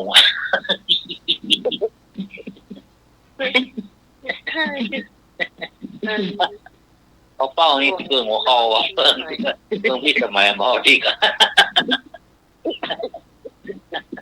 โอ้เคยนุ่งจะทำเที่ยพิสมัยมาเอาที่กัน เนี่ย ไอ้เจียวหัวเขาไม่เกินนักแข่ง เอาเห็นคนบนดอยเปิดนุ่งอันเหรอไอ้หนุ่ย โอ้มันเจ๊ใส่เอา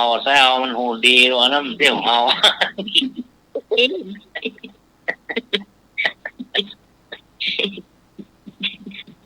แน่ของเหี่ยวตลาดของเหี่ยวมันไปได้พ่อหลวง คือวันนั้นเนี่ย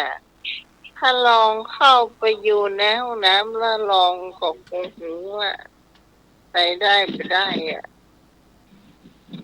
ในห้องน้ำก็มีกระจก เดี๋ยวนี่ได้เดี๋ยวนี่ต้องพอดีๆอย่า ไม่ใช่ว่าเสื้อน่ะ เชื่อได้ป่ะเชื่อได้หมดอ่ะ อูเรียนเปลวนะอูเรียนเสื้อนะ เรียนได้หนุ่ยโอ้หวานเอาจากบ้านน้องไปไม่ได้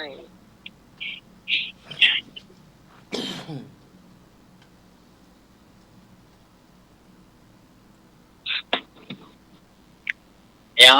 ออกทางเข้าแล้วโคนออกทางปาก อะยังอ่ะ ปืน นะ ปืน ลูกปืน ปืน อย่างกินเท่าไหร่ไม่รู้จักเต็ม เพื่อนว่าถมเท่าไหร่ไม่รู้จักเต็มนี่เหมือนกันค่ะเท่าไหร่ไม่รู้จักเต็ม เว้ยเฉยไว้ล่ะ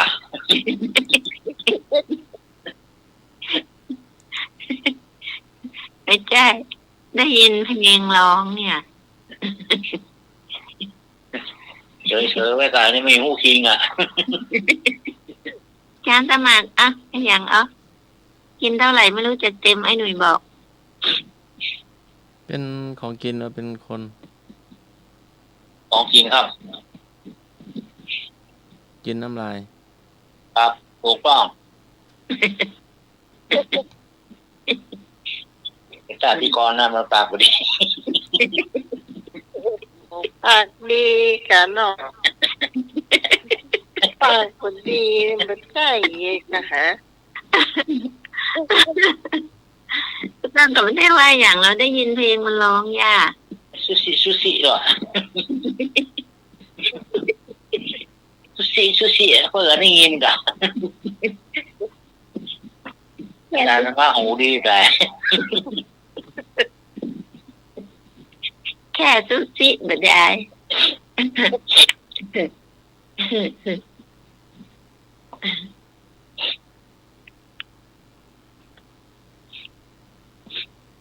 นางศรีดาทำไมไม่เข้ากรุงเทพกลัวอะไรเพราะอะไร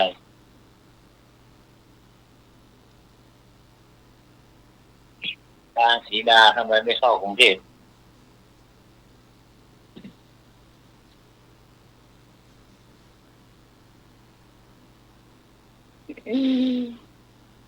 หา ตัวยังไง นะ ตัวยัง นางศรีดาทำไมไม่เข้ากรุงเทพกลัวอะไร เคยได้ยินแล้วนะแต่นึกไม่ออก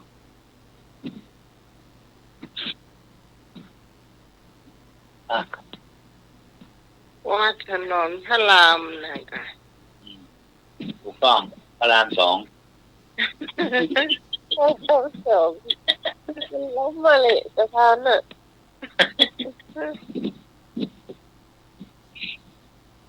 พระนอนมีมากที่สุดที่ไหน พระนอนมีมากที่สุดที่ไหนวะพระนอนขอนม่วง ไม่ริมเมื่อกะ เนาะ นอนขอนตาลเนาะ นอนขอนการ ได้ดูพระสงฆ์สามเณรเนอะที่พม่า อ๋อ วัดก็ล่มวัดพระธาตุก็หักวัดกุฏิล้มได้นอน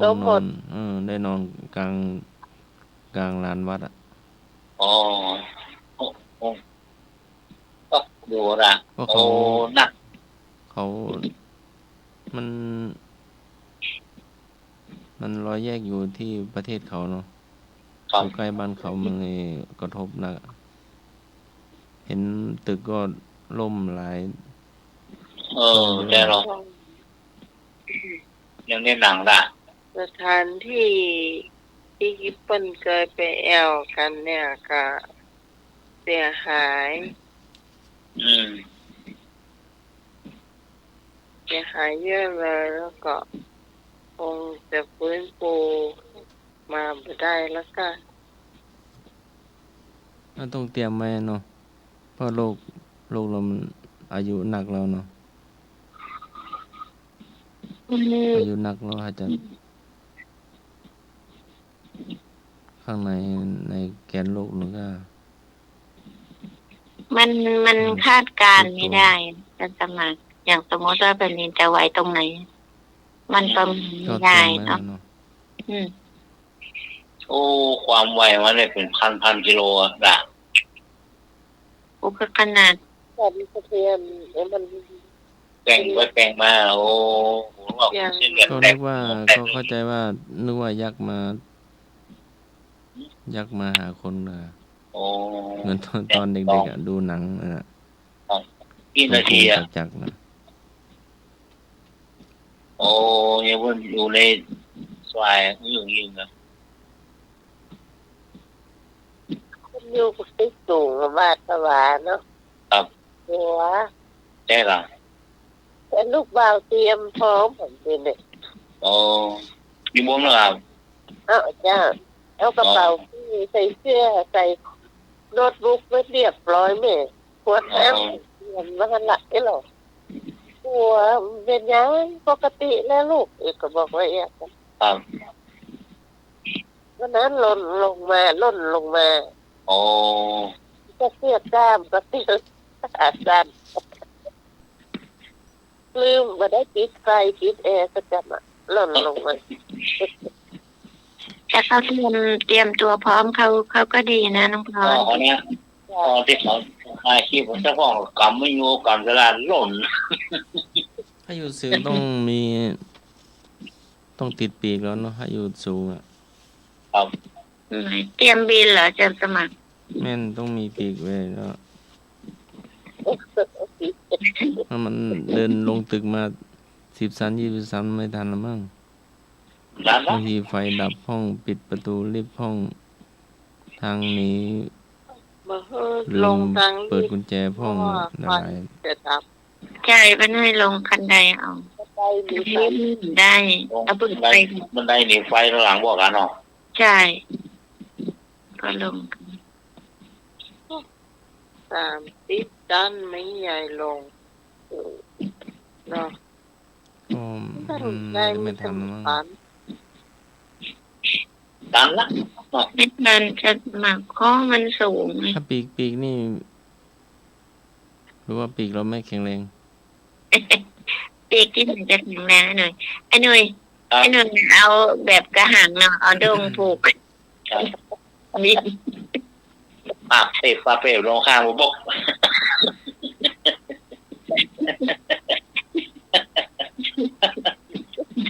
แข่งเนี่ยแหละเอื้องไปเอื้องมา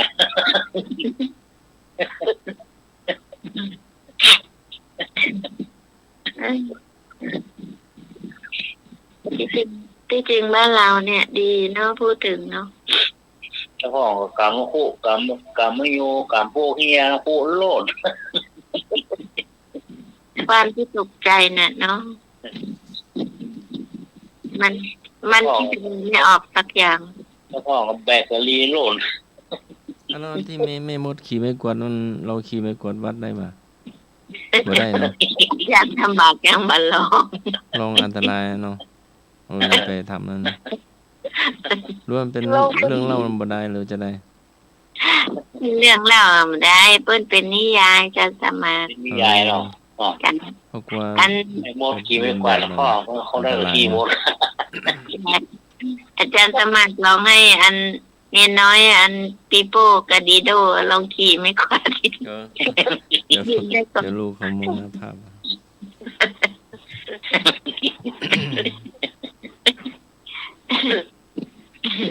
แต่ก่อนไอ้หน่วยเคยเล่นไหมล่ะตอนเด็กๆอ่ะ ครับนี่ละตับกล้วยนะบ่ะตับกล้วยอ่ะ ก้านกล้วยอ่ะ ตับกล้วยนะพ่อโอ้โหลดประกาศไปปีกหัวใจไปซื้อครัว พี่เขาก็ทำไอ้นั่นน่ะเอาไม้เสียบให้มันเป็นหน้าเหมือนม้านั่นเนาะ ครับ หลานหลายคน ต้องให้คอแหมพ่อต้องตับปอบหล่นไปซื้อกาดบ่เมาหรอพ่อเท่าใจไปซื้อคันที่นี่หล่น ไอ้นั้นอีกแล้วไอ้หน่วยก้านกล้วยทำได้ตั้งหลายอย่างเนาะทำเป็นปืนก็ได้ว่ะ เป็นปืนได้ไหม ใช่ผ่านน้องนี่นึง ยักอ่ะแล้วหลานน้ำผ้าเนี่ย ทำกับเล่นเนี่ย ครับ อายุ ตาเขาอยู่ในมือถือห้องกับอย่างรู้อ่ะ ห้อง โอ้ กับ คิดว่าลวกก็บ่ลวกนะกาบต้องคุยร่วมประกาศว่าซื้อปั้นซื้อนี่มันเข้า มัน เก็บของใส่นะ มันไม่มีอะไรเล่นน่ะเนาะมันก็เป็นนานแล้วไอ้นี่ พี่กรณ์จำได้ว่ารถถีบอ่ะเอาขี่รถจ้างให้จูงไปอ่ะเมารถอ่ะจูงเสื้อนั่นซื้อนี่ ไอ้หนุ่ยเนี่ยได้จูงไปเนาะพี่กรณ์พี่กรณ์รำคาญน่ะก็เด็กขึ้นก็ไม่ได้สักเดือน มันจับเงินเอา ขึ้นบนอานนี่อย่างเงี้ยเดี๋ยวเวลาฮันก็ปั่นไปเนอะปั่นน้ำซื่อไปใต้ถุนบ้านป้ามันมาทิ้งจักรยานโผล่อยู่บนคืน โต๊ะโต๊ะเนาะ เป็นโรคที่อันนี้มันบอกจะเอามาจะเอาโซ่ไทยผมเหรอเนี่ยจูงรถไปแล้วโซ่ออกเนี่ยน้อยบ่าวต้องหาเตือนไอ้หรอซ้อมมาก่อนจูงมาก่อนนี่หรอโซ่ออกหรอพวกเท่านะ ฮะโซ่ออกโซ่ออก โซ่ออกไม่ได้ขี่ละไม่ต้องขี่ละจูงเอาซ้อมสูงก่อนหรอ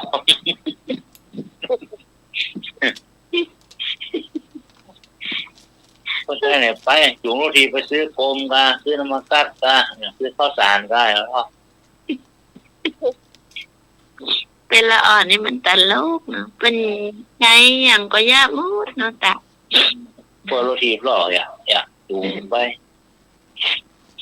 โต้ก็มีขอโทษเราหมดอ่ะหัวเจ็บอ่ะ เนี่ยอ้อต่อตามสมัคร ถ้านอนมากที่สุดคือโรงพยาบาลสงฆ์ว่ะ อ้าว อ๋อโรงพยาบาลสงฆ์แม่น มีแต่ผ้านอนน่ะเนาะ พ่อเดินเอกอะ ผ้าไปนอนได้แล้ว โรงพยาบาลสวนดอกเนาะตึกส่งไปสักคำถาม100 หน่วย ยังว่ากัน หมอจะหมดเวลาแล้วไอ้หนูกระจาย เดี๋ยวยืนต่ำนั่งสูง แมววัด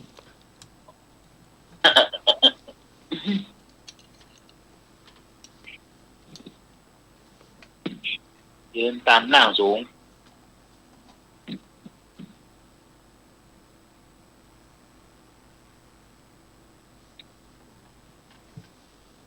ฮานอย ก่อนได้เปล่า ฮานอยเทศ อย่างบอกว่าทำอะไรเจ็บวะก่อนหรอไม่ยัง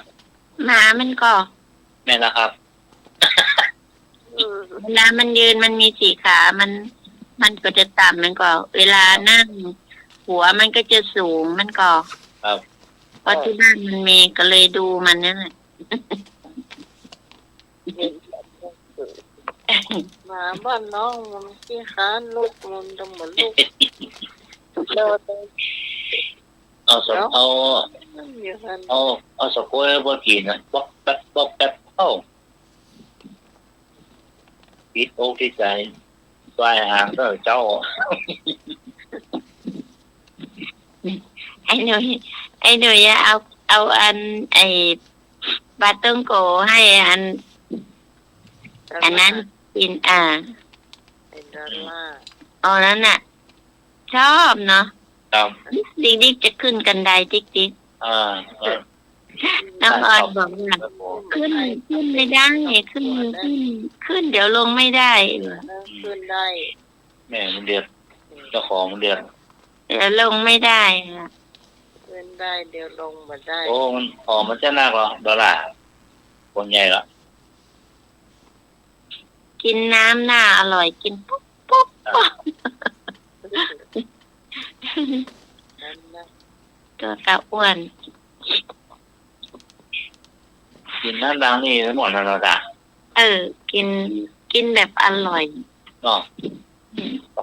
หน้าอร่อย แบบโอ้ มาอย่างโด ได้กินน้ำนักร้องไปตอนก็ตัวเลย อันมันเหลือน้อยแล้วมันจะเอื้อมมาถึงเนาะ ครับ อันจะไปนั่งผ้านะก็ว่าเดี๋ยวป้าจะเอามาให้ใหม่ป้าเอานี้ทิ้งก่อนเด้อป่ะ ครับ ไปเอามาของกินมับ ท่านเต็มถังเนาะ ครับ มันก็ลงใส่เดี๋ยวมันจะเอามันได้ ตัวกระใหญ่เจ้าไปยืนก็ไม่ค่อยจะไหวแล้ว ครับ ไปเอามาใหม่ว่าคอยนี่นะเดี๋ยวป้าไปเอามาให้ใหม่แล้วก็นั่งคอยหอมเลยตลกเดี๋ยวเรื่องไง ป้าปีกบ้านไหนบ้านมันนิมนต์อาจารย์มาครับ อ้าว หา ต้องมาหา ยังเจ้าอยู่นะ นิมนต์จำวัดเจ้า ตอนนี้กำลัง7 โมงเจ้าอยู่นะ มองเช้าก็ได้เตรียมตัวอันสักการญาติโยมคอยใส่บาตรอยู่ คุรุโหติสัคาระโว ผู้เคารพผู้อื่นย่อมมีผู้เคารพตนเองค่ำคืนนี้ก็กราบนมัสการแล้วก็ไหว้พระสวดมนต์แผ่เมตตาหลับเป็นสุขเป็นตื่นมาเป็นสุขขอเจริญพร สาธุสาธุสาธุครับ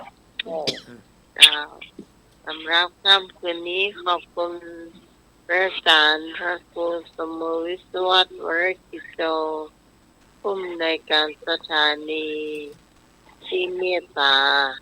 รายการธรรมะไกลเคลื่อนของเรามาโดยตลอดนะเจ้าขอบคุณพระอาจารย์สมัครยานาสีโลด้วยนะเจ้าขอบคุณพี่พรขอบคุณพี่กรณ์เจ้าขอบคุณพี่หนุ่ยเจ้า ครับ พระเจ้าพิสมัยสุริยรอนเจ้าจากบ้านดอนตาลตำบลเหมืองแก้วอำเภอแม่ริมวันนี้เราต้องลาคุณผู้ฟังไปเพียงแค่อีกก่อนเสาร์อาทิตย์หน้าเจ้าเราจะมาป้ากันใหม่สำหรับวันนี้ ขอบคุณทุกคนสวัสดีเจ้า ดีครับผมรับดีกว่าดีครับ ขอบคุณค่ะ